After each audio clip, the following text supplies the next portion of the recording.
إن الحمد لله نحمده ونستعينه ونستغفره ونعوذ بالله من شرور أنفسنا ومن سيئات أعمالنا من يهده الله فلا مضل له ومن يضلله فلا هادي له وأشهد أن لا إله إلا الله وأشهد أن محمدا عبده ورسوله يا أيها الذين آمنوا اتقوا الله حق تقاته ولا تموتن إلا وأنتم مسلمون يا أيها الناس اتقوا ربكم الذي خلقكم من نفس واحدة وخلق منها زوجها وبث منهما رجالا كثيرا ونساء واتقوا الله الذي تساءلون به والأرحام إن الله كان عليكم رقيبا يا أيها الذين آمنوا اتقوا الله وقولوا قولا سديدا يصلح لكم أعمالكم ويغفر لكم ذنوبكم ومن يطع الله ورسوله فقد فاز فوزا عظيما وقال رسول الله صلى الله عليه وسلم والله إني لأخشاكم لله وأتقاكم له ولكني أصوم وأفطر وأصلي وأرقد وأتزوج النساء فمن رغب عن سنتی فلیس منی۔ شکر اور تعریف اللہ تعالیٰ کے لیے ہے، ہم اسی کی حمد و ثنا کرتے ہیں، ہم اسی سے مدد چاہتے ہیں اور اسی سے اپنے گناہوں کی معافی چاہتے ہیں۔ ہم اپنے نفس کی شرارتوں اور برائیوں کے مقابلے میں اپنے آپ کو اللہ کی پناہ میں دیتے ہیں۔ حقیقت یہ ہے کہ جس کو وہ سیدھے رستے پر چلائے اسے کوئی بھٹکا نہیں سکتا، اور جس کو وہ بھٹکا دے اسے کوئی سیدھے رستے پر لا نہیں سکتا۔ اور میں گواہی دیتا ہوں کہ اللہ کے سوا کوئی معبود نہیں، اور یہ کہ محمد صلی اللہ علیہ وسلم اللہ کے بندے اور اس کے رسول ہیں۔ اے ایمان والو، ٹھیک ٹھیک اللہ کا تقوی اختیار کرو اور مرتے دم تک اس کی اطاعت اور وفاداری پر قائم رہو۔ اے لوگو، اپنے رب کے غضب سے ڈرو، جس نے تمہیں ایک جان سے پیدا کیا اور اسی جان سے اس کا جوڑا پیدا فرمایا، اور پھر ان دونوں کے ذریعے بہت سے مرد اور عورتیں پھیلا دی۔ اس پالنے والے اللہ کی ناراضگی سے بچتے رہنا جس کا واسطہ دے کر تم ایک دوسرے سے اپنے حقوق مانگتے ہو، اور رشتہ داروں کے حقوق کا پاس اور لحاظ رکھو۔ یقین جانو خدا تمہاری نگرانی کر رہا ہے۔ اے ایمان والو، اللہ سے ڈرتے رہو اور جچی تلی مضبوط بات زبان سے نکالو، تو اللہ تمہارے اعمال کی اصلاح کر دے گا اور گناہوں پر معافی کا پردہ ڈال دے گا۔ اور جو لوگ اللہ اور اس کے رسول کی اطاعت اور فرما برداری کریں گے وہ عظیم کامیابی سے سرفراز ہوں گے۔ نبی اکرم صلی اللہ علیہ وسلم نے فرمایا، خدا کی قسم، میں تم سب میں خدا سے زیادہ ڈرنے والا، تم سب میں سب سے زیادہ اس کی ناراضگی سے بچنے والا ہوں۔ لیکن میرا حال یہ ہے کہ میں کبھی نفل روزے رکھتا ہوں، کبھی بغیر روزے کے رہتا ہوں، راتوں کو نماز بھی پڑھتا ہوں اور سوتا بھی ہوں، اور میں نکاح بھی کرتا ہوں۔ بس جو میری اس سنت سے منہ پھیرے اس کا مجھ سے کوئی تعلق نہیں۔ اس وقت جو عبارت میں نے آپ کے سامنے پڑھی ہے یہ خطبہ نکاح کی مسنون عبارت ہے۔ حقیقت یہ ہے کہ ہمارا دین ایک مکمل دین ہے، اور دین کہتے ہیں زندگی گزارنے کے طریقے کو۔ ہمارے دین نے ہمیں صرف نماز روزہ ہی نہیں سکھایا، یہ بھی سکھایا ہے کہ شادی اور غمی کے موقع پر کیا کرنا ہے، ازدواجی زندگی کی کیا ذمہ داریاں ہیں، شوہر اور بیوی کے ایک دوسرے پر کیا حقوق اور فرائض ہیں، اس دنیا کی زندگی کو کس طرح پرسکون، پرامن اور خوشگوار بنایا جا سکتا ہے، کیونکہ اسی پر دوسری زندگی کی خوشی کا انحصار ہے۔ ہمارے دین کو اسی لیے ایک مکمل دین کہا جاتا ہے کہ یہ زندگی کے ابتدا سے لے کر انتہا اور انتہا کے بعد تک کے بارے میں بہت کچھ بتاتا ہے۔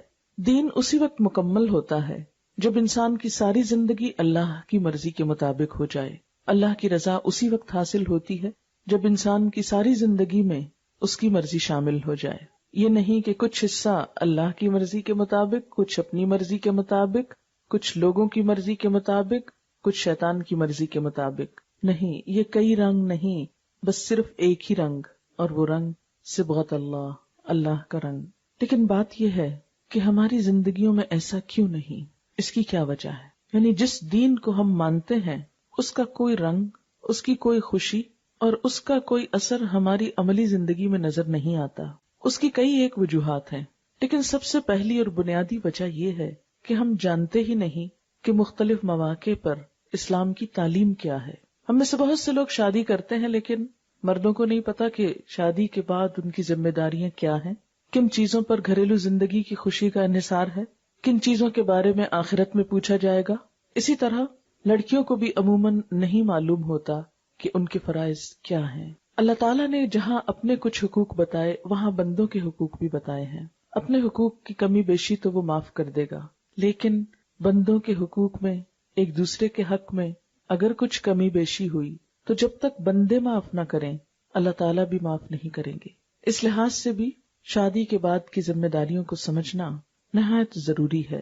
ان ذمہ داریوں کا ایک خوبصورت سبق اس خطبے کے اندر بھی دیا گیا ہے۔ شادی کے موقع کے حوالے سے اور بعد کے حوالے سے بہت سی تعلیمات خود اسی کے اندر پائی جاتی ہیں۔ اسلام میں خوشی کے مواقع بھی تعلیم کے لیے استعمال ہوتے ہیں تاکہ مسلسل لوگوں کو یاد دہانی کرائی جائے ان کی ذمہ داریوں کی۔ مثلاً آپ دیکھیں کہ عید کا دن ہے، خوشی کا دن ہے، لیکن اس روز بھی نماز کے ساتھ خطبہ ہوتا ہے جس میں یہ بتایا جاتا ہے کہ اس موقع کی ذمہ داریاں کیا ہیں۔ ہم ہر سال عید مناتے ہیں اور ہر سال نماز پڑھتے ہیں اور ہر سال خطبہ پڑھا جاتا ہے، کیوں آخر ایک ہی چیز کیوں بار بار ریپیٹ کی جاتی؟ کیونکہ انسان بھولنے والی چیز ہے، کمزور چیز ہے، خطا کار ہے، تو بار بار کا سنتے سناتے رہنا انسان کی اصلاح میں مددگار ہوتا ہے۔ لیکن افسوس یہ کہ ہمارے ہاں زندگی کے ہر معاملے میں نہایت سمجھداری کا، شعور کا اور ہوش حواس سے کام لینے کا ثبوت دیا جاتا ہے، لیکن جہاں دین کی بات آتی، دین کا معاملہ آتا ہے تو اس میں عام طور پر ہم سمجھ بوجھ استعمال نہیں کرتے۔ مثلاً آپ دیکھیے کہ یہ خطبہ پڑھا جاتا ہے ہر شادی کے موقع پر، لیکن کتنے لوگ ہیں جو شادی میں شریک ہوئے ہوں اور خود جن کی شادی ہو رہی ہو ان کو یہ پتا چلا ہو کہ یہ کہا کیا گیا ہے۔ عموماً عربی میں پڑھا جاتا ہے، عربی میں سنا جاتا ہے، صرف ایک برکت حاصل کی جاتی ہے اور اس کے بعد سب بکھر جاتے ہیں، نہیں معلوم کیا کہا گیا۔ اسی طرح ہماری نماز کا بھی یہی حال ہے۔ جب نماز پڑھتے ہیں اللہ اکبر کہتے ہیں، کبھی کھڑے ہو جاتے ہیں، کبھی رکوع میں چلے جاتے ہیں، کبھی سجدے میں، اور بہت کچھ پڑھ کے سلام پھیر دیتے ہیں اور ہم کو بالکل نہیں پتا ہوتا ہم نے کیا کہا ہے اور اس سب کا مقصد کیا ہے۔ ہم دنیا بھر کی کتابیں سوچ سمجھ کر پڑھتے ہیں، لیکن جب قرآن کھولتے ہیں تو ہم کو نہیں پتا یہ کتاب ہم کو کیا کہہ رہی ہے، لیکن پڑھ ضرور لیتے ہیں کیونکہ دل میں ایک محبت تو ہے نا اس کتاب کے ساتھ، اپنے رب کے ساتھ۔ تو بات یہ ہے کہ صرف محبت سے بات نہیں چلے گی جب تک کہ اس کا حق ادا نہ کیا جائے۔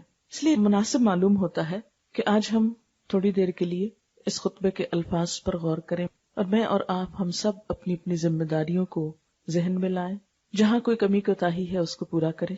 یاد رکھیے کہ دین کی باتیں ہم کو جکڑنے کے لیے یا ہم کو پریشان کرنے کے لیے یا ہم پہ بوجھ ڈالنے کے لیے نہیں آئی، یہ دراصل ہماری ہی زندگی کو خوشگوار بنانے کے لیے ہیں۔ عموماً ہمارے ہاں دین سے ایک فرار کی کیفیت پائی جاتی ہے کہ شاید کوئی اللہ کی بات سن لی، نبی صلی اللہ علیہ وسلم کی بات سن لی تو پھر بڑی پابندی کرنی پڑے گی اور بڑی مشکل ہو جائے گی زندگی۔ لیکن یہ ایک غلط فہمی ہے۔ ہماری زندگیاں اللہ اور اس کے رسول صلی اللہ علیہ وسلم کی تعلیم کے بغیر بھی مشکل سے مشکل تر ہوتی چلی جا رہی ہیں اور اس حقیقت کو سب سمجھتے ہیں۔ لہٰذا کھلے دل کے ساتھ، پوری خوشی کے ساتھ، پورے احساس کے ساتھ ہم سب ان باتوں کو سنیں تاکہ دین سے خوف نہیں، دین سے محبت پیدا ہو۔ جب کسی بھی چیز میں انسان کو اپنا فائدہ نظر آتا ہے تو قدرتی طور پر اس چیز سے دلچسپی بڑھ جاتی۔ اللہ تعالیٰ قرآن پاک میں فرماتے ہیں فیہ ذکرکم، اس میں تمہارا ہی ذکر ہے، یہ تمہاری باتیں ہیں، اس میں تمہارے لیے رہنمائی ہے۔ لہٰذا جو ہماری باتیں ہیں، جو چیز ہمارے لیے، اس کو پھر ہمیں اپنا سمجھ کر لینا ہے، کسی اور کا نہیں۔ تو آئیے دیکھتے ہیں کہ یہ الفاظ کیا بتاتے ہیں۔ سب سے پہلے اللہ تعالیٰ کی حمد و ثنا ہے، ان الحمد للہ، یقیناً تعریف اور ساری تعریف اور شکر اللہ کے لیے۔ شادی کا موقع، خوشی کا موقع، اللہ کا شکر۔ کیوں؟ اس لیے کہ بندہ مومن سمجھتا ہے کہ اس کی زندگی میں جو بھی کوئی خوشی آتی ہے وہ اللہ تعالیٰ کے دیے آتی ہے اور دینے والے کا شکر ادا کرنا لازم ہے، اور یہ شکر گزاری نعمتوں کی حفاظت کا بھی ذریعہ ہے اور انسان کے دل کی گہرائیوں میں ایک خوشی کا احساس پیدا کرتی ہے۔ لہٰذا بندہ مومن خوشی کے موقع پر اور کسی غم کے موقع پر اپنے رب کو نہیں بھولتا۔ آپ دیکھیے کہ جب ہمیں کوئی اچھی خبر ملتی، کوئی گڈ نیوز یا خدا نخواستہ کوئی بیڈ نیوز، تو سب سے پہلے ہمارے دل میں کس کا خیال آتا ہے؟ کون یاد آتا ہے؟ جس کو ہم سب سے زیادہ چاہتے ہیں، مثلا اپنے بچوں میں سے، دوستوں میں سے، کوئی بھی۔ جس کے لیے دل میں بہت جگہ ہوتی ہے تو دل چاہتا ہے کہ ہر چیز اس کے ساتھ شیئر کریں، سب سے پہلے اس کو بتائیں۔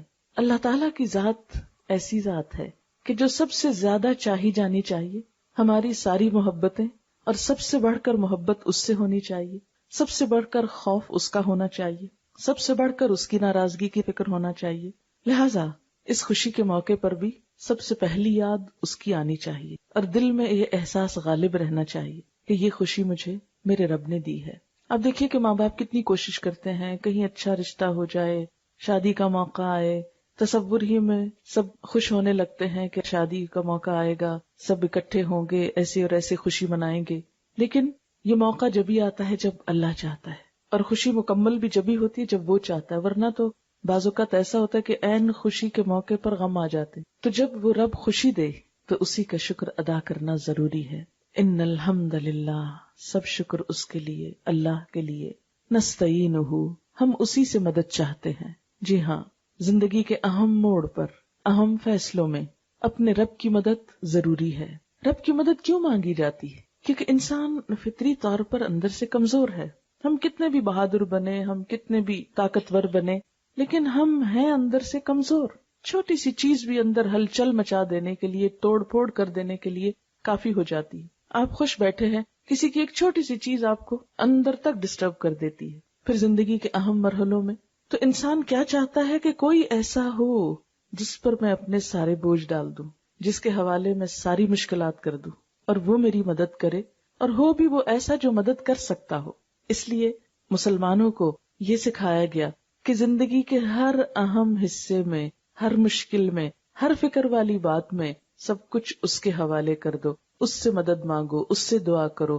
نستعینہ، ہم اس سے مدد چاہتے ہیں اس اہم موڑ پر کہ خیر و عافیت سے سب کچھ درست ہو جائے، اور آئندہ زندگی میں لڑکی اور لڑکے کا نبھا بھی بہت اچھا ہو جائے۔ ونستغفرہ، اور ہم اسی سے بخشش چاہتے ہیں۔ عام طور پر یہ سوچا جاتا ہے کہ بخشش بس اس وقت مانگی جاتی ہے جب انسان بہت گناہ کر لے، لیکن بندہ مومن ہر حال میں اللہ سے بخشش کی دعا کرتا رہتا ہے کہ معلوم نہیں کوئی انجانے میں ایسی بات نہ ہو گئی ہو، بھول چوک کر نہ ہو گئی ہو، غلطی سے نہ ہو گئی ہو، بے سوچے سمجھے نہ ہو گئی ہو کہ جس سے میرا رب مجھ سے ناراض ہو جائے۔ نستغفرہ، ہم اس سے بخشش چاہتے ہیں۔ اور نبی صلی اللہ علیہ وسلم جیسی ہستی جو کبھی گناہ نہیں کرتے تھے، وہ اپنے بارے میں فرماتے ہیں کہ میں دن میں 70 سے 100 بار استغفار کرتا ہوں کہ جب رب نعمت دے تو میں اسی کا شکر گزار ہو جاؤں۔ جب دین کی تکمیل ہوئی تو اس وقت بھی سورۃ النصر میں کیا فرمایا گیا؟ اذا جاء نصر اللہ والفتح ورأیت الناس يدخلون فی دین اللہ افواجا فسبح بحمد ربک واستغفر، کہ جب اللہ کی مدد آ جائے، لوگ فوج در فوج دین میں داخل ہوں، نبوت کے مشن کی تکمیل ہو جائے، تو آپ اللہ کی حمد و ثنا کیجئے، تسبیح کیجئے اور اس سے استغفار کیجئے۔ انہ کان توابا، بے شک وہ بہت توبہ قبول کرنے والا ہے۔ نبی صلی اللہ علیہ وسلم جس کام کے لیے بھیجے گئے، جب وہ مکمل ہوا تو کیا کہا گیا؟ اب خوشی کیسے منائیے؟ فسبح بحمد ربک واستغفر، اپنے رب کی تسبیح کیجئے اور استغفار کیجئے۔ تو خوشی کے موقع پر بھی اللہ تعالیٰ سے یہ معافی مانگتے رہنا کہ ہماری کسی بات سے آپ ناراض نہ ہوں، یہ بہت ضروری ہے۔ اور سچی بات یہ ہے کہ ہمارا رب جب ہم کو خوشیاں دیتا ہے تو ہم ایسے کام کرتے ہیں جس سے اللہ تعالیٰ ناراض ہو۔ عام حالات میں شاید گناہ کچھ کم ہوتے ہوں، لیکن خوشی کے مواقع پر عموماً ہر حد پار کر دیتے ہیں، اور کیا کہتے ہیں پھر کیا ہوا، خوشی کا تو موقع ہے، شادی کوئی روز روز تھوڑی ہوتی ہے، اب آج بھی یہ کام نہیں کریں گے تو کب کریں گے؟ مثلاً آپ دیکھیں کہ عام دنوں میں نماز اپنے وقت پہ پوری ہو رہی ہے، جو ہی شادی کا ہنگامہ شروع ہوتا ہے، شاپنگ ہو رہی ہے، بازار جا رہے ہیں، نمازیں لیٹ ہو رہی، قضا ہو رہی، اور عذر کیا ہے؟ بہت مصروفیت ہے، کیا کریں؟ تو شادی کے لیے سب جمع ہیں تو سب کی نمازیں اوپر تلے ہو رہی، بعض اوقات راتوں کو بہت تاخیر ہو جاتی، صبح کی آنکھ نہیں کھلی، اور پھر دلہن کے لیے خاص طور پر یوں لگتا ہے جیسے لکھ دیا گیا ہو کہ نماز کی چھٹی، کہ کچھ گھنٹے تو اس کو بیوٹی پارلر میں گزارنے ہیں۔ اب اس وقت کیسے اٹھے وہ بیچ میں ادھورا سب کام چھوڑ کر، کیونکہ ٹائم ہی یہی ملا ہے، نماز کا وقت آئے گا، کوئی نہیں، اللہ معاف کرنے والا ہے، خیر ہے۔ اب باقی وقت اب سج بن کے بیٹھے، اب اس حال میں کیسے حرکت کریں؟ نماز معاف۔ اب سسرال کے گھر میں آئے ہیں نئے نئے، وہ کیا کہیں گے؟ لو آتے ہی اب نماز پڑھنا چاہتی ہے، دوسرے ڈسٹرب ہوں گے میری نماز سے، دوسروں کو تکلیف کیا دینا، لہٰذا طرح طرح کے عذر بہانے کر کے ہم اپنے فرض کو ایک طرف ڈال دیتے ہیں۔ پھر اسی طرح آپ دیکھیے کہ عام طور پر ہم جب اپنے گھر میں ہوتے ہیں تو غیبت، چغلی اور ان چیزوں کا موقع کم آتا ہے. جب خوشی کے موقع پہ اگلے پچھلے نئے پرانے سب لوگ اکٹھے ہوتے، سب رشتہ دار، پھر پچھلے گلے شکوے یاد آ جاتے، پھر ناراضگیاں یاد آ جاتی، پھر ایک دوسرے کے راز کھلتے ہیں، کھولے جاتے ہیں. وہ اس کا شکوہ اس سے کر رہا ہے، وہ اس کی غیبت اس سے کر رہا ہے، وہ اس کے دکھڑے اس کے سامنے کھول رہا ہے، اور اس طرح بہت ساری غلط باتیں زبان سے نکلتی ہیں. یہی خوشی کے مواقع بہت سی ناراضگیوں کا سبب بن جاتا ہے. پھر آپ دیکھیے کہ جب ہم کسی مجلس میں ہوتے ہیں، شادی کے موقع پہ اچھا پہننا، اچھا کھانا کو منع نہیں ہے، اپنی استطاعت اور حیثیت کے مطابق کریں، اسراف نہ ہو، کیونکہ اسراف کرنے والے اللہ تعالیٰ کو پسند نہیں. قرآن پاک میں آتا ہے ان المبذرین کانوا اخوان الشیاطین، فضول خرچی کرنے والے لوگ شیطان کے بھائی ہوتے ہیں. اپنی حدود سے باہر نکلنا، قرض لے لے کر بڑے بڑے کام ایسے کرنا کہ جس سے ایک دھاک بیٹھ جائے، ایک نام بن جائے، یہ ایک پسندیدہ چیز نہیں ہے. لیکن ہم ایسے مواقع پر صرف دکھاوے کے لیے، صرف لوگوں کو بتانے کے لیے کہ ہمارے پاس بہت کچھ ہے، ہم اس نیت سے بسا اوقات پہنتے بھی ہیں، پہناتے بھی ہیں، دلہن کو چڑھاتے بھی ہیں. تو اسلام میں ریاکاری، دکھاوا، اسراف، یہ سب ناپسندیدہ چیزیں. پھر آپ دیکھیے کہ شادی کے موقع پر کیا کرتے ہیں کہ جب تک بیٹھے رہتے ہیں لوگوں کا جائزہ لیتے رہتے، اس نے کیا پہنا، اس نے کیا پہنا، کسی کو دیکھ کے خوش ہوئے، کسی کو دیکھ کے کڑھے. پھر جب گھر واپس پلٹتے ہیں تو کیا گفتگو ہوتی، کبھی غور کیا ہم نے؟ ضرور بات کرتے ہیں، وہ دیکھا فلاں کی شکل کیسے لگ رہی تھی، اس کو تو یہ کپڑے سوٹ ہی نہیں کر رہے تھے، اور اس کو اس عمر میں کیا چاو آیا کہ وہ اتنا کچھ پہن کے آ گئی. کسی کے ناک پہ تبصرہ، کسی کے میک اپ پہ تبصرہ، کسی کے کپڑے پہ تبصرہ. مومن تو کسی کا مذاق نہیں اڑاتا، اس کی گفتگو تو ایسی نہیں ہوتی کہ وہ لوگوں کی شکل و صورت پہ بات کرے، ان کے لباس پہ بات کرے، کسی کی غربت کا مذاق اڑائے، کسی کی امارت کا مذاق اڑائے. تو یہ سب کام عموماً ایسے ہی موقعوں پر جنم لیتے ہیں. اس لیے ایک طرف تو ان سے احتیاط لازم، اور دوسری طرف نستغفرہ، کہ ہماری کسی بات سے اللہ تعالیٰ ناراض نہ ہو، ہم اس سے معافی چاہتے ہیں. وَنَعُوذُ بِاللَّهِ مِن شُرُورِ أَنفُسِنَا، اور ہم اللہ کی پناہ میں اپنے آپ کو دیتے ہیں اپنے نفس کے شر سے بچنے کے لیے، کیونکہ انسان کا نفس اسے برائی پہ اکساتا ہے. چھوٹی سی بات کسی کی مائنڈ کی تو اس وقت تک چین نہیں آتا جب تک اس سے دگنا نہ اس کو سنا دے.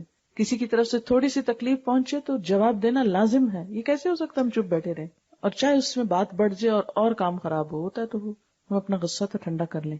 لہذا نعوذ باللہ من شرور انفسنا. حضرت یوسف علیہ السلام نے بھی کہا تھا کہ ان النفس لامارۃ بالسوء، یقیناً نفس تو انسان کو برائی پہ اکساتا ہی رہتا ہے، برائی پہ آمادہ ہی کرتا ہے، وہ تو برائی کی طرف ہی لے کے جاتا ہے. لہذا نفس کی ایسی باتیں جو انسان کو دنیا میں بھی نقصان دے تو ان کو ماننے میں خسارہ ہی ہے. دیکھیے کہ نفس کا شر ہوتا کیا ہے؟ دل کی تنگی، حسد، بغض، حرص، لالچ، طمع، دوسرے کے لیے برے خیالات، بدگمانی، نیگیٹو تھنکنگ، یہ سب کچھ نفس کا شر ہے. خود کو بڑا سمجھنا، لوگوں کو حقیر سمجھنا، اپنی کسی خوبی کا بہت زوم ہونا، یہ ساری چیزیں نفس کے شر میں آ جاتی. سب سے پہلے نفس کے شر کا شکار ہوا تھا شیطان، اور اس نے کیا کہا تھا؟ انا خیر منہ، میں اس سے بہتر ہوں. خلقتنی من نار وخلقتہ من طین، مجھے تو نے آگ سے بنایا، اس کو مٹی سے، میں اس کے آگے جھک نہیں سکتا.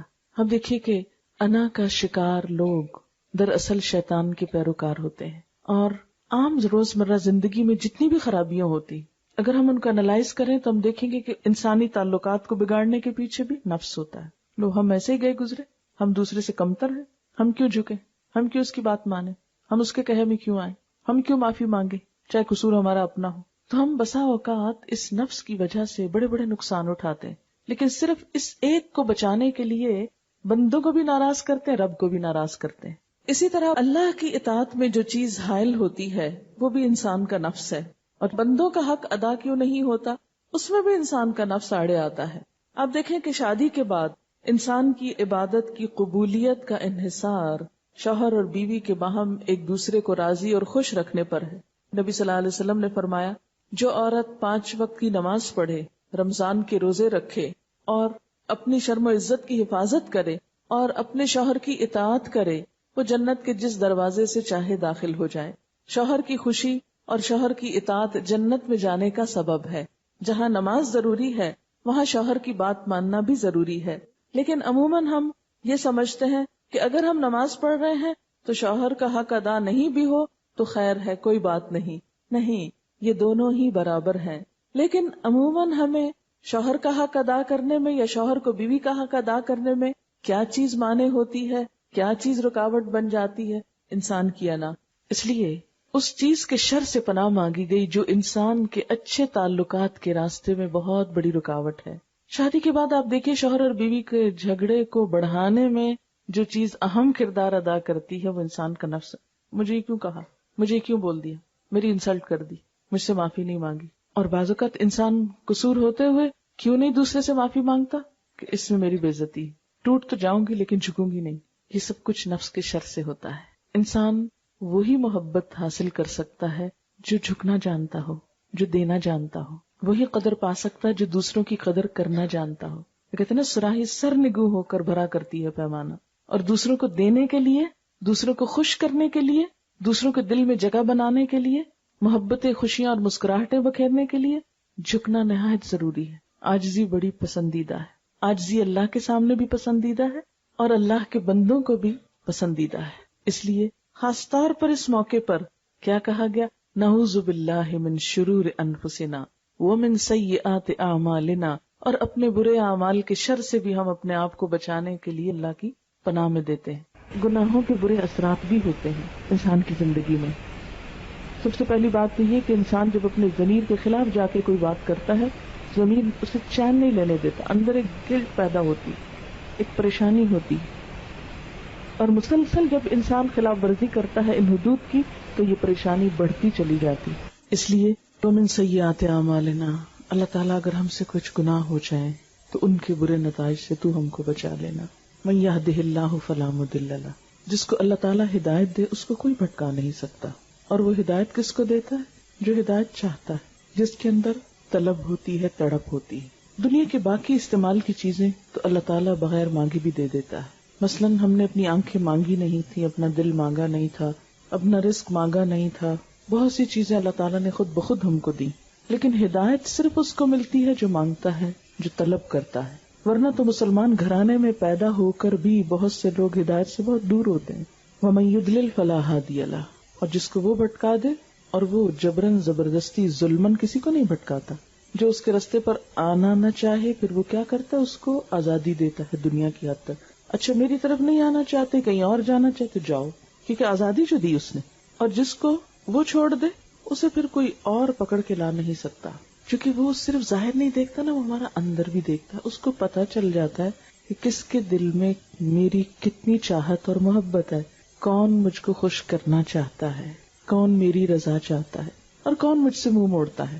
ہم زبان سے چاہے کتنا بھی کہیں، لوگوں کو پتہ نہ چلے مگر اس کو تو پتہ چل جاتا ہے، وہ پھر اندر کی بات پر فیصلہ کرتا ہے۔ آپ دیکھیے کہ اگر ہم کو پتہ چل جائے کسی انسان کے بارے میں کہ یہ ہمیں نہیں چاہتا، یہ ہم کو پسند نہیں کرتا، یہ ہم سے ملنا نہیں چاہتا، بتائیے آپ اس سے ملنا چاہیں؟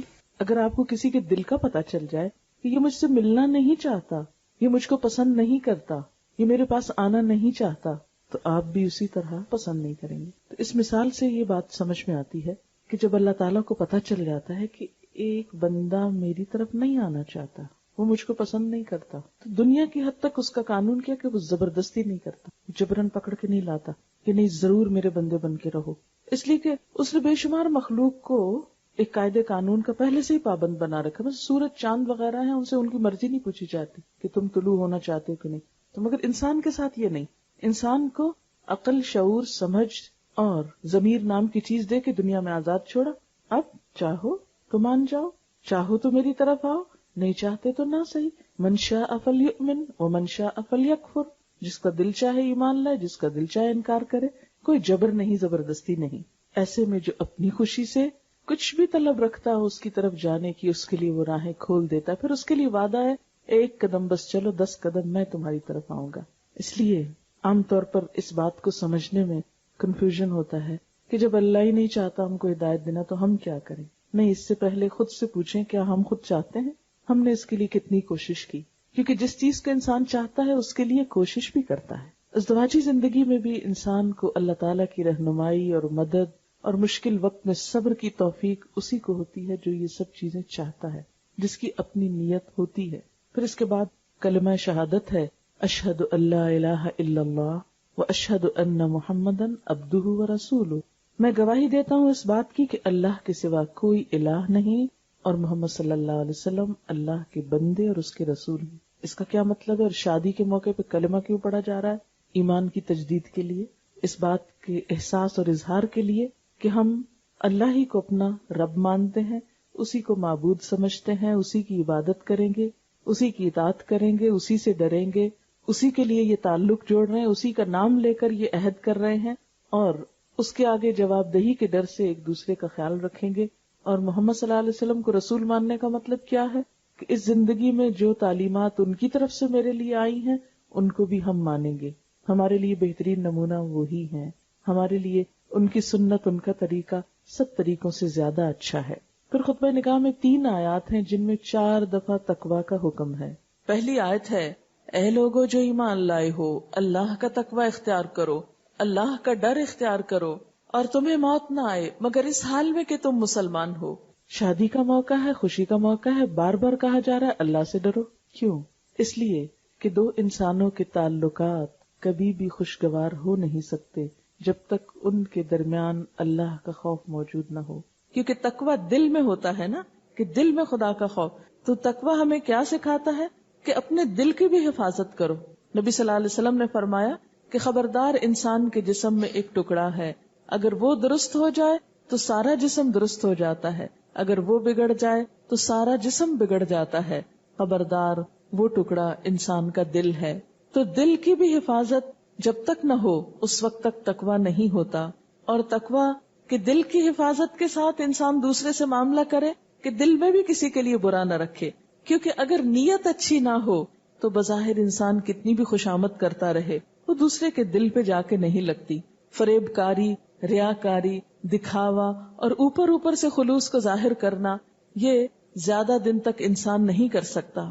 اس لیے کیا فرمایا؟ خدا سے ڈرو، کسی پہ ظلم نہ کرو، زیادتی نہ کرو۔ اب دیکھیے کہ عام طور پر ہمارے معاشرے میں جو جھگڑے اور فساد ہوتے ہیں، یا خاص طور پر شادی کے بعد لڑکیوں کو جو مسائل ہوتے ہیں، اس میں بنیادی وجہ کیا ہوتی ہے کہ دونوں فریقوں کے اندر خدا کا خوف نہیں ہوتا۔ انسانی تعلقات کی خوشگواری اسی وقت ہو سکتی ہے جب انسان کے دل میں اللہ کا احساس ہو، اللہ کا ڈر ہو۔ تقویٰ میں صرف ڈر ہی نہیں، اس کی محبت بھی آتی ہے، اس کا احساس بھی آتا ہے۔ کسی نے کہا تھا کہ میں اللہ سے ڈرتا ہوں اور اس کے بعد اس شخص سے ڈرتا ہوں جو اللہ سے نہیں ڈرتا، کیونکہ جو شخص خدا سے نہ ڈرتا ہو آپ اس کے شر سے بچ ہی نہیں سکتے۔ وہ جب چاہے جھوٹ بول دے، جب چاہے آپ پہ الزام لگا دے، جب چاہے آپ کو تانا دے، جب چاہے آپ کا ناطقہ بند کرے، آپ کو اذیت دے، ستائے، جو چاہے آپ کے ساتھ کرے۔ آپ دیکھیے کہ شادی کے بعد عموماً کمپلیکیشنز کیوں ہوتی؟ کبھی غور کیا آپ نے؟ شوہر اور بیوی کے تعلقات میں خرابی کیوں آتی؟ ساس بہو کے تعلقات کیوں خراب ہوتے؟ کیونکہ بہت سی باتوں کو ٹویسٹ کر کے کچھ سے کچھ کر دیا جاتا ہے، بات کچھ ہوتی ہے، بنا کچھ لیا جاتا ہے۔ ایسا کیوں ہوتا ہے؟ اس لیے کہ خدا کا خوف نہیں ہوتا۔ شادی کی خوشی کی بنیاد کیا ہوتی ہے؟ شوہر اور بیوی کا باہم ایک دوسرے پر اعتماد۔ یہ اعتماد وہاں زیادہ ہوگا جہاں خدا کا خوف بیچ میں، کیونکہ شوہر کو بھی اطمینان ہوگا میری بیوی مجھ کو چیٹ نہیں کرے گی، بیوی کو اطمینان ہوگا کہ میرا شوہر مجھ سے بے وفائی نہیں کرے گا، مجھے دھوکہ نہیں دے گا، میرے حقوق ادا کرے گا، میرے بارے میں اللہ نے جس کو ذمہ داری ڈالی اس کو پورا کرے گا۔ ہم عموماً سمجھتے کہ شادی کی خوشیوں کا انحصار زیادہ اچھے کپڑے پر، زیادہ خوبصورت جیولری پر، زیادہ اچھے گھر پر، زیادہ اچھی جاب پر شوہر کی، یا زیادہ پڑھی لکھی بیوی پر ہے۔ نہیں، یہ سب چیزیں ٹھیک ہے، مددگار ہیں، لیکن جب تک دونوں میں خدا کا خوف نہ ہو تو تعلقات اچھے نہیں ہو سکتے۔ بسا اوقات دونوں ایک دوسرے کے لیے اذیت کا سبب بنے رہیں۔ آپ نے دیکھا ہوگا کہ کچھ عورتوں کو یہ شکایت ہوتی ہے کہ شوہر مارنے پیٹنے پہ اتر آتے ہیں، چھوٹی چھوٹی بات، کھانے میں نمک کیوں زیادہ ہو گیا، دروازہ اونچا کیوں بند ہو گیا، بچے کو کیوں ڈانٹ پڑی۔ ہر وقت عورت ظلم و ستم کا نشانہ بنی رہتی۔ کیوں؟ اس لیے کہ خدا کا خوف نہیں۔ اللہ تعالیٰ ان سب باتوں کا حساب لے گا جو کسی پر بھی جبرن ظلمن زیادتی کی جائے۔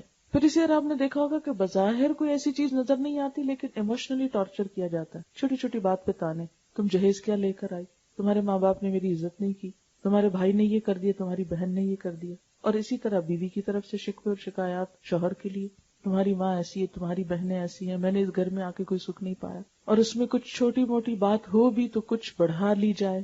کیوں بڑھا لی جاتی ہے؟ اس لیے کہ خدا کا خوف جو نہیں، تقویٰ جو نہیں۔ تقویٰ ہی وہ چیز ہے جو انسان کو بیلنس دیتا ہے، بات کرتے ہوئے احساس دیتا، اور اگر کوئی غلط بات منہ سے نکل بھی جائے تو جب انسان کو احساس ہو تو فوراً پلٹ بھی آتا ہے، سوری یہ میری غلطی، میرا قصور ہے، کیونکہ انسان کو پتا ہے کہ میں بندوں سے چھپ سکتا ہوں، اللہ سے نہیں چھپ سکتا۔ اور پھر حق کا تقاتی، کیسا تقویٰ؟ جیسا تقویٰ کا حق ہے۔ وَلَا تَمُوتُنَّ إِلَّا وَأَنْتُمْ مُسْلِمُونَ، اور تم نہ مرنا مگر اس حال میں کہ تم فرما بردار ہو، اللہ کی اطاعت پر تمہاری موت آئے۔ ہوتا یہ کہ شادی سے پہلے تو انسان اپنی اپنی زندگی گزارتا ہے، شادی کے بعد شوہر بیوی، بیوی شوہر کے انفلوئنس میں آ جاتی اور بہت سی چیزیں ایک دوسرے کی خوشی کے لیے غلط کرنے لگتے ہیں جو اللہ تعالیٰ کو ناراض کرتی. فرمایا نہیں، تمہیں اللہ ہی کا تابعدار اور فرما بردار ہونا ہے. پھر دوسری آیت، اے لوگو اپنے رب سے ڈرو جس نے تم کو ایک جان سے پیدا کیا، یعنی مرد ہو یا عورت سب کی اصل ایک ہے. اور یہ بات بھی اس لیے ضروری ہے نا اس موقع پر کہنا، کیونکہ ہمارے معاشرے میں یہ احساس پایا جاتا ہے کہ عورت ایک کمتر چیز ہے. ضروری نہیں ہر جگہ، لیکن جہاں دین دنیا دونوں کی تعلیم نہیں وہاں عموماً عورت کی کوئی عزت نہیں.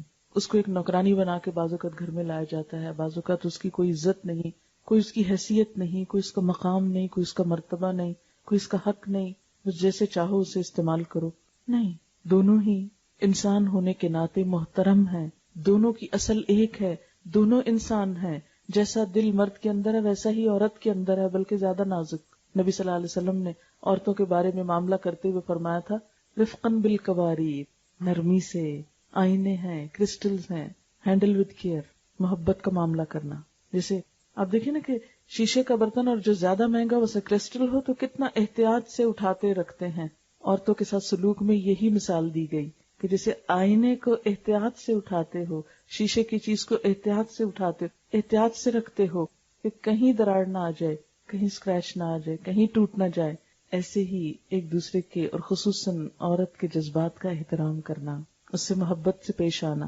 کیونکہ ایک لڑکی جب اپنا گھر بار چھوڑ کر آتی ہے تو اس کے لیے سب کچھ اجنبی ہوتا ہے، اسے عام حالات سے بڑھ کر محبت چاہیے ہوتی، حتیٰ کہ وہ اس گھر سے مانوس ہو جائے.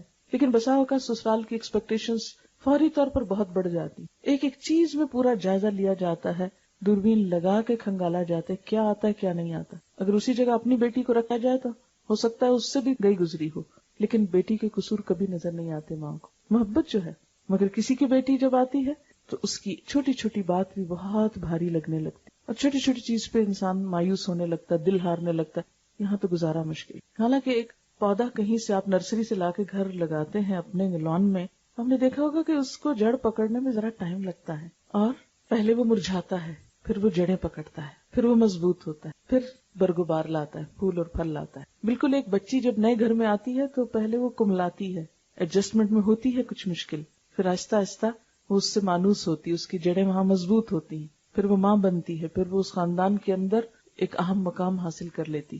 تو ایک نئے پودے اور ایک بھرپور درخت میں بہت فرق ہوتا ہے. کسی آنے والی بچی کو اپنے اوپر قیاس نہیں کرنا چاہیے. مثلا ساس ہی ہے، یہ نہ سمجھے کہ جو ہنر اور سکلز مجھ کو آتے ہیں وہ آنے والی بچی کو بھی سب آتے ہیں. نہیں، اگر ساس اس کو صرف اپنی بیٹی سمجھ لے اور اتنا ہی معاف کر دے جتنا اپنی بیٹی کو معاف کرتے. مثلا اپنی بیٹی 10 بجے دن تک سوتی رہے تو ہم کہتے ہیں ہاں بچی ہے نا تھک جاتی بیچاری کیا کرے. اگر بہو ایسا کر لے شامت آ جاتی.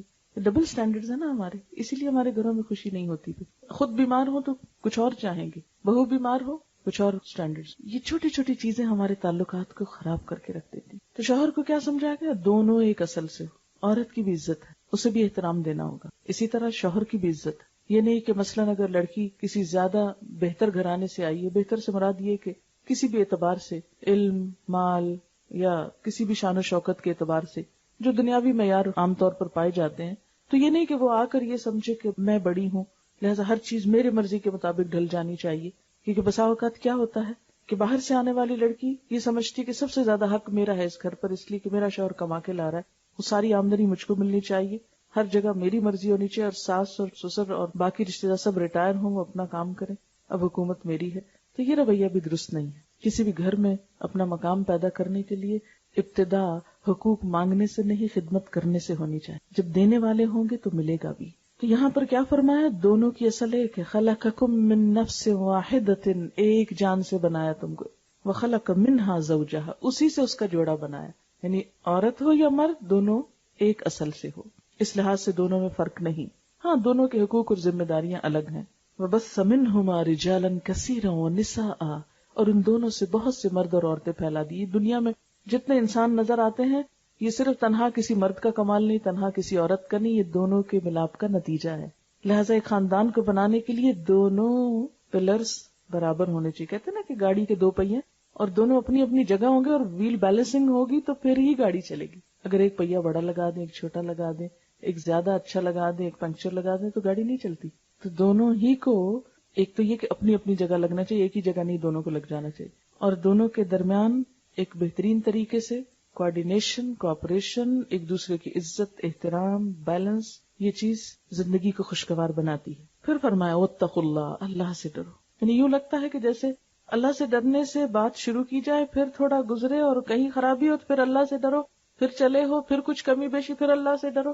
اور جب انسان اللہ سے ڈرتا ہے تو اپنی غلطیاں نظر آنے لگتی ہیں. جب اس کا خوف نکلتا ہے تو ہمیشہ دوسروں کی غلطیاں نظر آتی ہیں. واتقوا اللہ الذی تساءلون بہ والارحام، اس رب سے ڈرو جس کا نام لے کر ایک دوسرے سے اپنے حق مانگتے ہو، اور رشتہ داروں کے بارے میں خاص طور پر خدا سے ڈرو، کیونکہ رشتہ داری کا معاملہ ہاں وہ ماں باپ کی طرف سے ہو یا سسرال کی طرف سے، رشتوں کو کاٹنے والا اللہ کا ناپسندیدہ انسان ہے. نبی صلی اللہ علیہ وسلم نے فرمایا لا يدخل الجنت قاطع الرحم، رشتوں کو کاٹنے والا جنت میں نہیں جائے گا. اور دنیا بھی جہنم ہو جاتی ہے تو اگلی جنت میں اس کو کیا کرنا ہے جا کے، اس نے تو یہی اپنے لیے پسند کیا.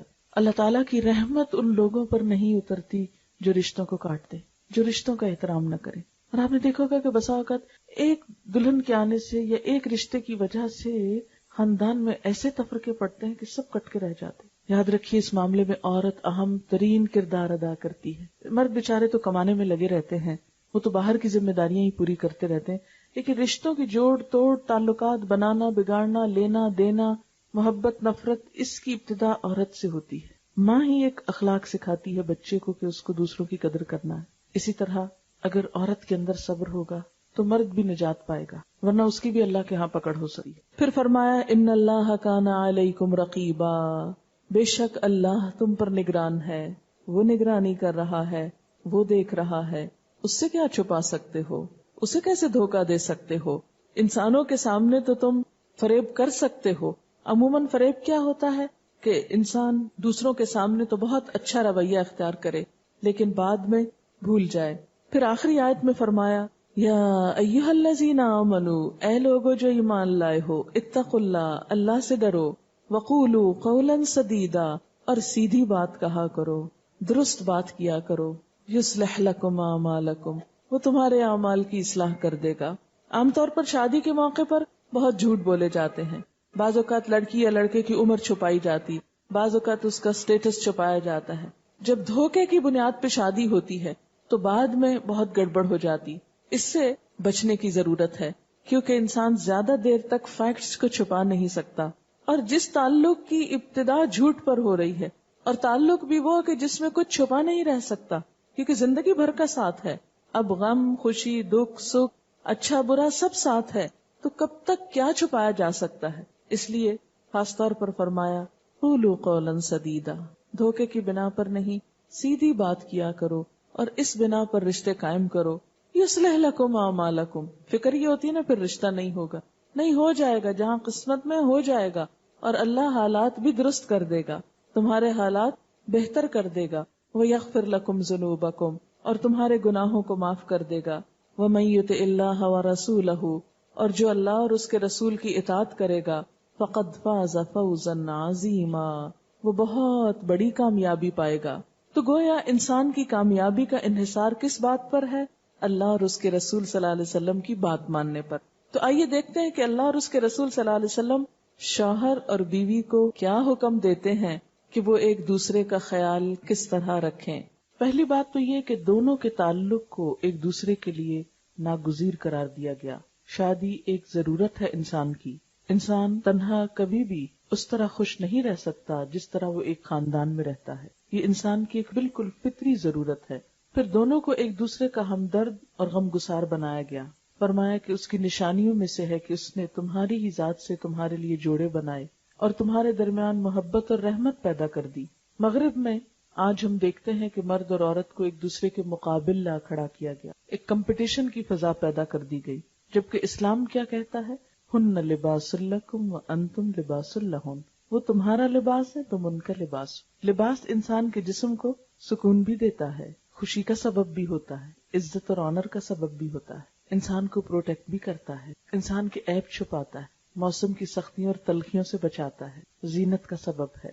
بالکل اسی طرح شوہر اور بیوی ایک دوسرے کی کمی کوتاہی عیب کمزوری کو چھپانے والے، ایک دوسرے کے لیے کمفرٹ اور سکون اور خوشی کا سبب، عزت و آنر کا سبب. جب کوئی شخص اپنا ہی لباس پھاڑتا تو خود ننگا ہوتا ہے نا، اس سے بڑھ کر بے وقوف کون ہو سکتا ہے جو اپنا لباس پھاڑے.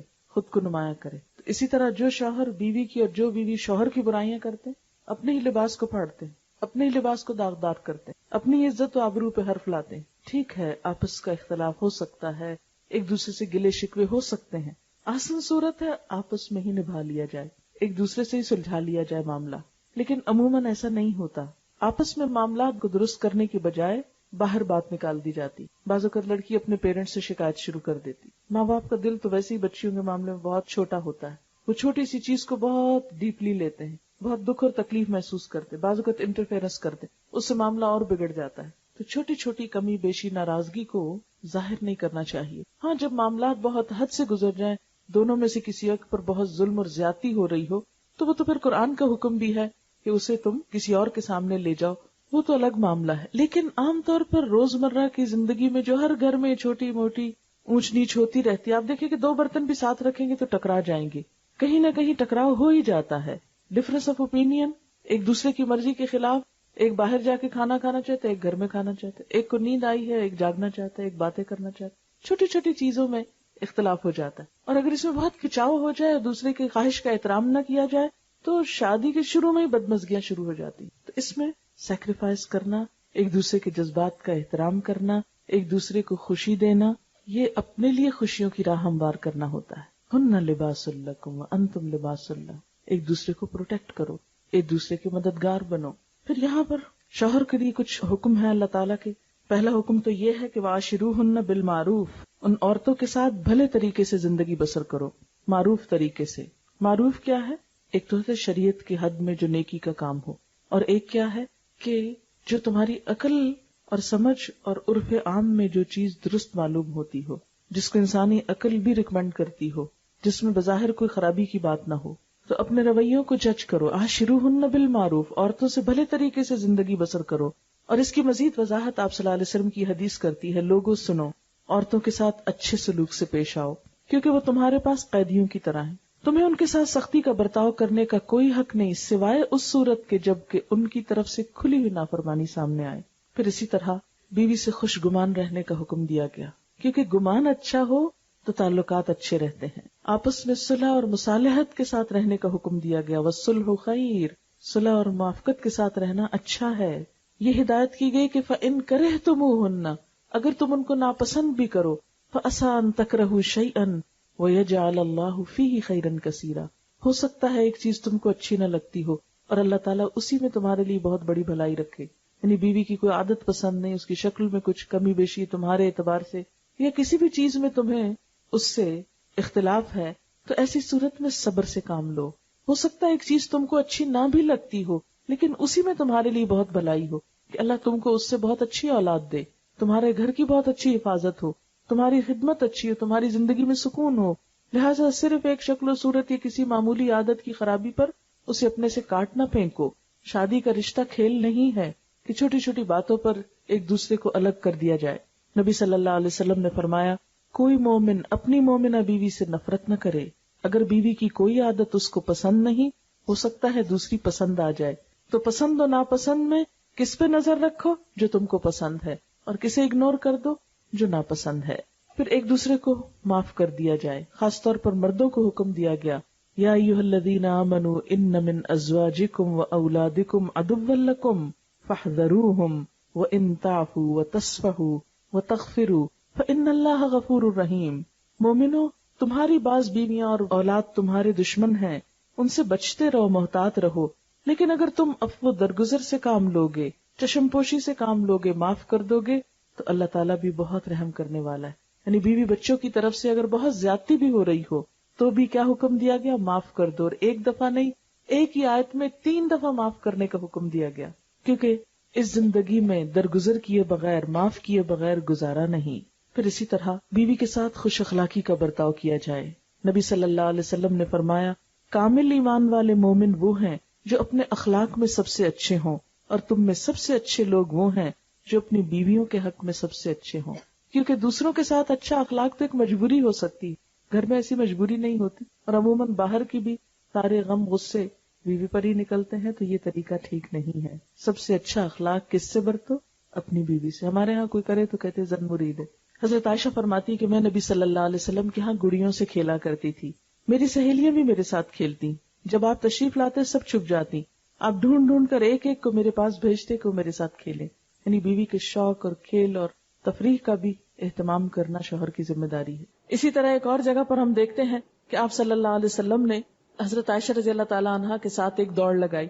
اس وقت حضرت عائشہ کہتی ہیں کہ غذا کی کمی کے سبب ہمارا جسم ہلکا پھلکا تھا تو میں دوڑ میں آگے نکل گئی. کچھ عرصے کے بعد آپ صلی اللہ علیہ وسلم نے پھر میرے ساتھ دوڑ لگائی. جب تک میرا جسم بھاری ہو چکا تھا تو اس موقع پر آپ آگے نکل گئے. تو آپ نے فرمایا عائشہ یہ اس دن کا بدلہ ہے. آپ دیکھیے کہ ہمارے ہاں کتنے گھروں میں یہ رواج ہوگا کہ شوہر بیوی دوڑ لگائیں. اگر کوئی دوڑ لگائے تو کہیں کہ یہ تو اسلامی بات ہی نہیں، یہ تو اسلام ہی کے خلاف ہے. یعنی اسلام میں جہاں سیریس ہونے کی بات ہے وہ سیریس بھی ہونا چاہیے. نماز ہے، خشوع و خضوع ہے، اللہ کی بات ہے، قرآن سنے، دل نرم ہو، روئیں، دعا مانگے، لیکن اس کے ساتھ جہاں خوشی کا موقع ہے وہاں حدود میں رہ کر خوش ہونا اور ایک دوسرے سے، خاص طور پر شوہر اور بیوی کا ایک دوسرے کے ساتھ اچھا سلوک کرنا، یہ اسلام میں پسندیدہ ہے. اور پسندیدہ ترین تفریحات میں سے ایک تفریح شوہر کا اپنی بیوی کے ساتھ تفریح کرنا ہے. یعنی ان کا باہم اچھا تعلق اور ان کے درمیان خوشگوار موڈ اور خوشگوار رویہ اور ہنسی مذاق جو ہے یہ اسلام میں عبادت ہے. یعنی وہ جھوٹ کی حد تک نہ ہو لیکن یہ کہ اسے پسند قرار دیا گیا. اور کوئی ایسی چیز جو شوہر اور بیوی کے تعلقات کو بگاڑے اور خراب کرے اسے شیطانی کوشش قرار دیا گیا. حدیث سے ہمیں پتہ چلتا ہے کہ شیطان ہر روز اپنا دربار لگاتا ہے اور وہ اپنے چیلوں سے پوچھتا ہے اچھا آج تم کیا کر کے آئے؟ تو وہ بتاتے ہیں کہ آج ہم نے فلاں جگہ قتل و غارت کرائی، فلاں کو برا بھلا کہلوایا، فلاں کے ساتھ یہ کیا. وہ کہتا نہیں تم نے کوئی خاص کام نہیں کیا. اتنے میں ایک کھڑا ہوتا ہے اور وہ بتاتا ہے کہ آج میں نے شوہر اور بیوی میں لڑائی کروا دی. تو کہتا ہے تم نے سب سے اچھا کام کیا. اور وہ اس کے سر پہ تاج رکھتا ہے کہ سب سے بہترین کون ہے؟ جو گھر توڑ کے آئے، جو دو کو لڑا کے آئے. لہٰذا شیطان کے اس فتنے اور شر سے ہر ایک کو الرٹ رہنا چاہیے. قرآن میں بار بار یہ آیا ہے کہ شیطان تمہارا کھلا دشمن ہے. اس لیے کوئی بھی شخص جو یہ کوشش کرے کہ کسی میاں بیوی میں پھوٹ پڑ جائے اور دونوں کے تعلقات خراب ہو جائے وہ دراصل شیطان انسان کی شکل میں ہے. اللہ تعالیٰ کا سخت ناپسندیدہ کام کرنے والا ہے اور ایسی چیزوں سے کبھی بھی انسان کو خوشی حاصل نہیں ہو سکتی. پھر یہ ہے کہ پوری فراخ دلی کے ساتھ بیوی کی ضروریات پوری کرنی چاہیے. شوہر کے ذمہ ہے کہ بیوی کو کھلائے پلائے اور جیسا خود کھائے ویسا کھلائے، جیسا خود پہنے یعنی اچھے سے اچھا لباس ویسا ہی بیوی کے لیے اچھا لباس رکھے. یعنی جو اس کی اپنی حیثیت ہو وہی بیوی کا سٹیٹس ہو. یہ نہیں کہ خود تو انسان اعلیٰ سے اعلیٰ طریقے سے اپنی ضروریات پوری کرے اور بیوی جو ہے وہ پائی پائی کو ترسے. یہ اسلامی طریقہ نہیں ہے. اس لیے آپ صلی اللہ علیہ وسلم نے فرمایا ایک دینار وہ ہے جو تم نے خدا کی راہ میں خرچ کیا، ایک دینار وہ ہے جو تم نے کسی غلام کو آزاد کرنے میں خرچ کیا، ایک وہ ہے جو تم نے کسی فقیر کو صدقے میں دیا، ایک دینار وہ جو تم نے اپنے گھر والوں پہ خرچ کیا. اس میں سب سے زیادہ اجر و ثواب اس دینار کا ہے جو تم نے گھر والوں پہ خرچ کیا. عام طور پر ہم یہ سمجھتے ہیں نا کہ غریبوں کو دینے سے بہت ثواب ہے اس میں ثواب، لیکن اگر کوئی شوہر اپنے بیوی بچوں کی ضروریات پوری کر رہا ہے اور ان کو دے رہا ہے تو وہ بھی بہت ہی بہترین کام کر رہا ہے اور اس پر بھی اسے اجر مل رہا ہے. نبی صلی اللہ علیہ وسلم نے فرمایا کہ تمہارا اپنی بیوی کو ایک لقمہ کھلانا جو ہے وہ بھی صدقہ لکھا جاتا ہے. یعنی صدقہ وہ صرف کالے بکرے کا نہیں جو ذبح کر کے کسی یتیم خانے میں آپ دے کر آئیں. صدقہ وہ بھی ہے جو آپ خدا کی خوشی کے لیے کسی کے ساتھ بھی کوئی بھلائی کریں. حتیٰ کہ حدیث میں آتا ہے کہ تمہارا اپنے بھائی کو دیکھ کے مسکرانا جو ہے وہ بھی صدقہ ہے. تو یعنی ایک مسکراہٹ بھی صدقہ ہے. لیکن عام طور پر ہم کیا سمجھتے ہیں کہ صرف کسی غریب کو کچھ دینا بس وہ صدقہ ہے. نہیں، گھر والوں کی ضرورت پوری کرنا بھی ثواب کا کام ہے جیسے کسی باہر میں صدقہ کرنا. کیوں؟ اس لیے کہ گھر والوں کی ضرورت پوری کرنا فرض رکھا ہے اللہ نے شوہر پر. تو جو شوہر اپنا فرض پورا کرتا ہے گویا وہ ایک عبادت کرتا ہے. پھر اسی طرح بیوی کی دینی تعلیم تربیت یہ بھی شوہر کی ذمہ داری ہے. قرآن پاک میں اللہ تعالیٰ فرماتے ہیں یا ایھا الذین آمنوا قوا انفسکم واہلیکم نارا، اے لوگو جو ایمان لائے ہو بچاؤ اپنے آپ کو اور اپنے گھر والوں کو آگ سے. یعنی صرف کھلانا پلانا اور دنیا کی راحت و آرام دینا ہی نہیں، آخرت کی آگ سے بچانا بھی تمہارا فرض ہے. نبی صلی اللہ علیہ وسلم جس طرح باہر تبلیغ کرتے تھے ایسے ہی اپنے ازواج مطہرات کو عصر کے بعد تعلیم دیا کرتے تھے. نبی صلی اللہ علیہ وسلم کے واسطے سے مسلمانوں کو ہدایت کی گئی، وَأَمُرْ أَهْلَكَ بِالصَّلَاةِ وَاصْطَبِرْ عَلَيْهَا، اپنے گھر والوں کو نماز کی تاکید کرو، خود بھی اس کے پابند رہو۔ آپ صلی اللہ علیہ وسلم نے فرمایا، جب کوئی مرد رات میں اپنی بیوی کو جگاتا ہے اور دونوں مل کر 2 رکعت نماز پڑھتے ہیں تو شوہر کا نام ذکر کرنے والوں میں اور بیوی کا نام ذکر کرنے والیوں میں لکھ لیا جاتا ہے، یعنی دونوں ایک دوسرے کو نیکی کی طرف بھی توجہ دلائیں۔ پھر اسی طرح بیوی کے لیے شوہر کی اطاعت فرض ہے۔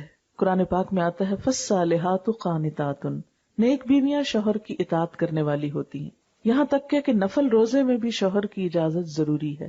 نبی صلی اللہ علیہ وسلم نے فرمایا، 2 قسم کے آدمی وہ ہیں جن کی نمازیں ان کے سروں سے اوپر نہیں جاتی، اس غلام کی نماز جو اپنے آقا سے بھاگ جائے جب تک واپس نہ آئے، اس عورت کی نماز جو شوہر کی نافرمانی کرے جب تک شوہر کی نافرمانی سے باز نہ آ جائے، یعنی باقی عبادتیں بھی قبول نہیں اگر شوہر کی جائز اور درست بات بھی عورت نہ مانے تو۔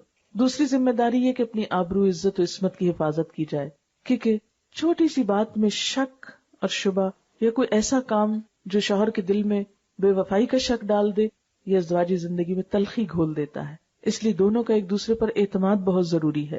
نبی صلی اللہ علیہ وسلم نے فرمایا، عورت جب 5 وقت کی نماز پڑھے، اپنی آبرو کی حفاظت کرے، شوہر کی فرما بردار رہے تو جنت کے جس دروازے سے چاہے داخل ہو، یعنی اتنا بڑا مرتبہ ہے اس عورت کا کہ اس کو چوائس دی جائے گی کہ کون سی جنت چاہیے، کس دروازے سے آنا چاہتی۔ اسی طرح شوہر کی اجازت اور مرضی کے بغیر گھر سے نہ جائے۔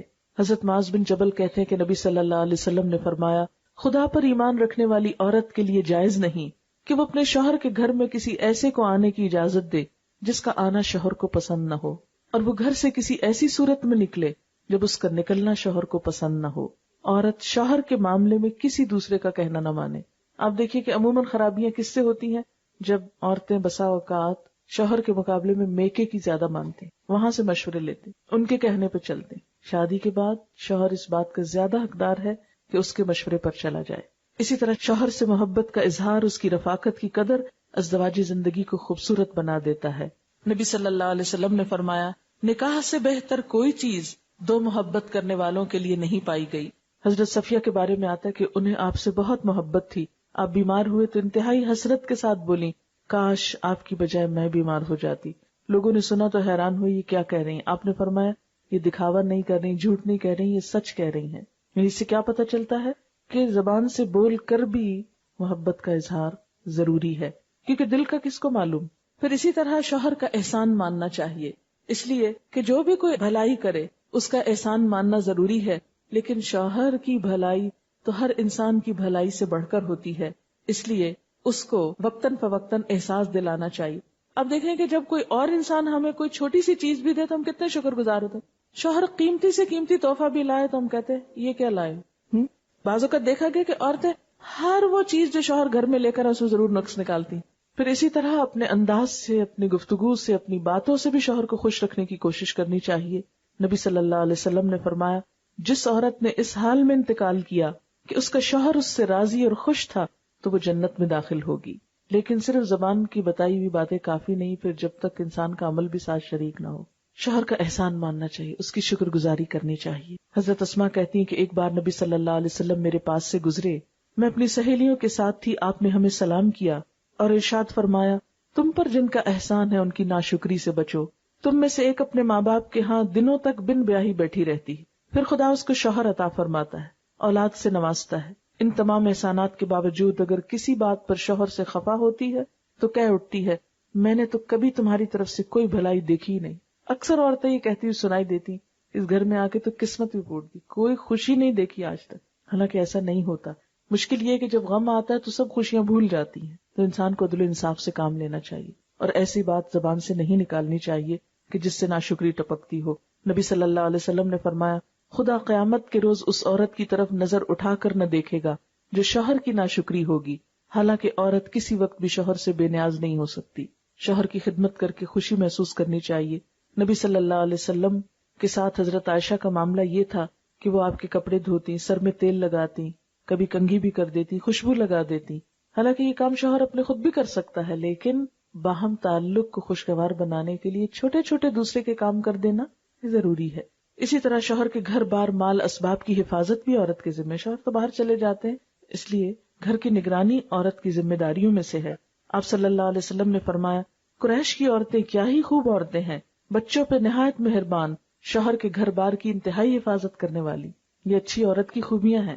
نبی صلی اللہ علیہ وسلم نے فرمایا مومن کے لیے خوف خدا کے بعد سب سے زیادہ مفید اور باعث خیر نعمت نیک بیوی ہے۔ جب وہ اسے کسی کام کو کہے تو خوشی سے کر دے، جب اس پہ نگاہ ڈالے تو اس کو خوش کر دے، جب وہ اس کے بھروسے پر قسم کھا بیٹھے تو اس کی قسم پوری کر دے، جب وہ کہیں چلا جائے تو اس کے پیچھے اپنی عزت و آبرو کی حفاظت کرے، اور شوہر کے مال و اسباب کی نگرانی میں شوہر کی خیرخواہ اور وفادار رہے۔ صفائی، سلیقہ، آرائش، زیبائش، زیب و زینت کا اہتمام شوہر کے لیے یہ بھی پسندیدہ ہے۔ ایک بار حضرت عثمان کی اہلیہ کی حضرت عائشہ سے ملاقات ہوئی تو آپ نے دیکھا کہ وہ بہت سادہ کپڑوں میں ہیں، کوئی بناؤ سنگھار بھی نہیں۔ تو پوچھا کہ کیا تمہارے شوہر کہیں باہر گئے ہوئے ہیں؟ تو انہوں نے کہا کہ نہیں۔ تو ان کو بہت تعجب ہوا کہ ایک عورت کے لیے یہ ضروری ہے کہ وہ اپنے شوہر کا دل جیتے۔ ایک بار ایک صحابیہ حضور صلی اللہ علیہ وسلم کی خدمت میں حاضر ہوئی، اپنے ہاتھوں میں سونے کے کنگن پہنے ہوئے تھے، آپ نے ان کو پہننے سے منع کیا تو کہنے لگی یا رسول اللہ صلی اللہ علیہ وسلم اگر عورت شوہر کے لیے بناؤ سنگار نہ کرے گی تو اس کی نظروں سے گر جائے گی، لہٰذا یہ پسندیدہ ہے کہ عورت اپنے شوہر کے لیے سب زیب و زینت کرے۔ مگر ہمارے ہاں بالکل ویلیوز بدل گئی، جب ہم بازار جاتے ہیں تو زیب و زینت بطور خاص کر کے جاتے ہیں، لیکن جب شوہر کے گھر آنے کا وقت ہوتا ہے تو جیسے تیسے میلے کچیلے ہوں۔ کیا ہوا؟ یہ تو روز کی بات ہے نا؟ نہیں، سب سے زیادہ عورت کے حسن کا حقدار اس کا شوہر ہے۔ تو اللہ تعالیٰ سے دعا ہے کہ وہ ہمیں ان باتوں کی توفیق دے، ان کاموں کی توفیق دے جن سے وہ راضی ہو جائے۔ سبحانک اللہم و بحمدک نشہد ان لا الہ الا انت نستغفرک و نتوب الیک۔ والسلام علیکم و رحمۃ اللہ وبرکاتہ۔